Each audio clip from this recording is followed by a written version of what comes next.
biologist. We had a PhD linguist to make sure we had the right wording. Combustion theory, thermodynamics, mathematics, education, and computer science. That's a pretty diverse group for a whole week, and we liked each other. You know, the amazing thing was, you know how we started every day? Reading from the Bible and prayer. We just thank God every day. I love running forums like this. So here was our 4 attributes. The goal was to develop a universal definition using those 4 attributes. And here's our definition we came up with. An encoded, symbolically represented message conveying expected action and intended purpose. That was the definition we came up with. What we did was we went and found the characteristics and then put them in a sentence. That's basically what we did. And we're going to have to evaluate this now. And then we're going to see the power of this definition. So there's the definition again. An encoded, symbolically represented message conveying expected action and intended purpose. 4 attributes. What do we mean by encode? Simply a code, like the alphabet. Symbolic representation means it has meaning, like the word chair represents or means something real. Expected action means action, intended purpose meant purpose. So all we did was take the 4 attributes and put them into a sentence. Now we have to see, does this work anywhere? We have the definition, but does it really work everywhere? Let's take a look. We saw it work for the grocery store. Go to the grocery store and buy some chocolate chips that had a code, meaning, expected action, intended purpose. The code was the word. The meaning was store represents something physical, doesn't it? Expected action, somebody would go to the store and buy some chocolate chips. Intended purpose was somebody would go to the store, buy chocolate chips, and make cookies. Now let's take another sentence. How about in the beginning, God created the heaven and the earth? Does that meet our definition? Well, how about code? It uses an alphabet, doesn't it? So it has a code. Does it have meaning? Yes, it does. God represents something real. The heaven represents something real. Earth represents something real. So the words have meaning. Does it have an expected action? Yes, it's called creation. And then the intended purpose, which is implied there, is for the glory of God.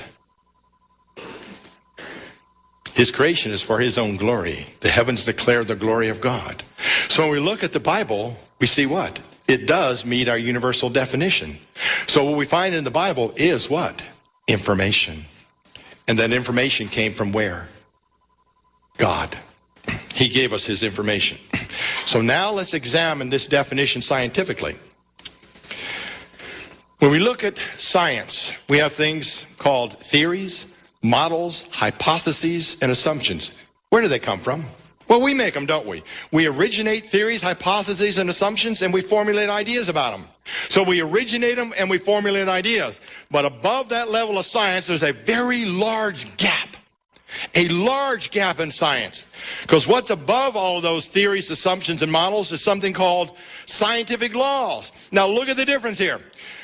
We discover scientific laws and we formulate ideas. We don't create them. We can create hypotheses, we can create models and theories, but we do not create scientific laws. We discover them and formulate ideas. So where'd they come from? Starting to see a little mystery in here. We're building our way up there. Remember our 2 goals. Refute materialism and show there has to be an all-knowing, all-powerful creator God. So what are scientific laws then if we don't invent them?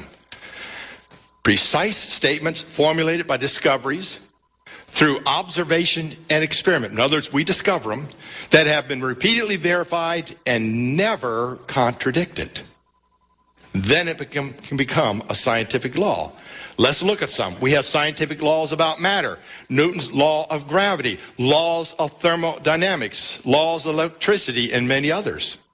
So we have many laws of science about matter.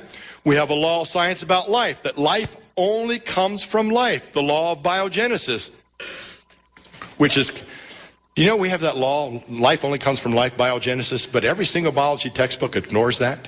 Isn't that amazing? But we also have laws about information.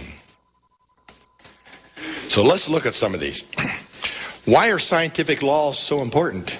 Well, they're very important. See, without scientific laws, we might not have things like cars, computers, microwaves, and here's the most important, hair dryers. Boy, we couldn't live without those, could we? And many other inventions. Without these laws of science, things wouldn't work the same all the time, would they? It would all be like random chance events. Someday your car might work, someday it might not work. You might have cars like that already, but that's a whole nother talk. So scientific laws are very important for how we live.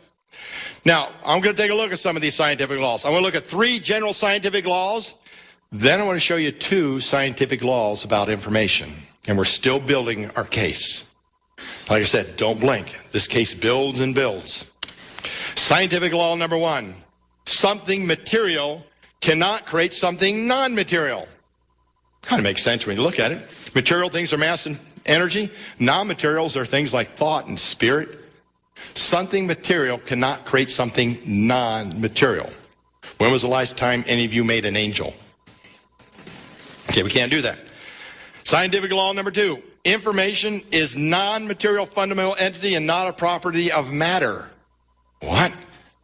There's something we don't normally see. Information is non-material. It's not a property of matter. In other words, we can take a look at the information in a book or in DNA, but we can take that information and put it in many different types of mediums, can't we? I can send the same information I write in a book by smoke signals. I can put it on a computer. I can put it in your information in your DNA. We can record that in many other types of matter too, can't we? So information is not dependent upon the matter, but it needs something material to reside.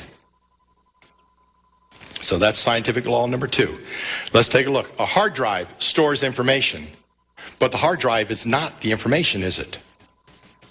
The information is encoded onto the hard drive. Likewise, a book stores words, but the book is not the information. And the paper is not the information. Information has been encoded onto this material resource. Let me give you a good example here. I take a balance scale here. And I take an empty CD, a modern CD, and I weigh it. Then I write the entire encyclopedia and the Bible onto that CD and weigh it again. And guess what? They weigh the same. In other words, information has no mass. Now, I want to remind you something. What was one of our challenges? That we cannot defend against materialism, which means all that exists is what? Mass and energy. Are you starting to see something very unique about information here? It has no mass. Because if something exists that is not material, that means the whole philosophy of materialism, which includes atheism, secular humanism, and evolution, are false. Now, our scientific law 3, the first law of thermodynamics. We have to do this a little bit. You know why I have to bring physics into this? Because physics is fun. How many like physics? You know why you like physics? Because it's in the Bible. Romans 8, 20 through 22 is a general description of the second law of thermodynamics. Now, how many like physics? If you like the Bible, you like physics. Okay, because physics is fun. I like that. Now, mass and energy. First law, mass and energy can neither be created nor destroyed. All mass and energy in the universe is being conserved. The total sum is constant. Now, they might be able to change forms, but the total sum is constant. Let me show you something very exciting here about information. I can go to the whiteboard and create a brand new mathematical formula, which is information. Notice I said create it. And then I can take an eraser and erase it. You know what I just did? Destroyed information. Now, wait a minute. I thought the first law of thermodynamics says you cannot create nor destroy mass or energy. But I can create and destroy information. Does that kind of give us a clue? Maybe information is not material? Is that important? Yes, it's going to be very important here. Hubert Yockey, PhD in physics and information theory, wrote a book called Information Theory, Evolution, the Origin of Life. Now, Hubert Yockey is an evolutionist, but look what he has to say. The genetic information system is the software of life, and like the symbols in a computer, it is purely symbolic and independent of its environment. Of course, the genetic message, when expressed as a sequence of symbols, is, what's that word? Non-material, but must be recorded in matter and energy. Right there, expected action and intended purpose. That was the definition we came up with. What we did was we went and found the characteristics and then put them in a sentence. That's basically what we did. 4 attributes. The goal was to develop a universal definition using those 4 attributes. And here's our definition we came up with. An encoded, symbolically represented message conveying biologist. We had a PhD linguist to make sure we had the right wording. Combustion theory, thermodynamics, mathematics, education, and computer science. That's a pretty diverse group for a whole week. And we liked each other. Did. And we're going to have to evaluate this now. And then we're going to see the power of this definition. So there's the definition again. An encoded, symbolically represented message conveying expected action and intent. You know the amazing thing was? You know how we started every day? Reading from the Bible in prayer. We just thank God every day. I love running forums like this. So here was our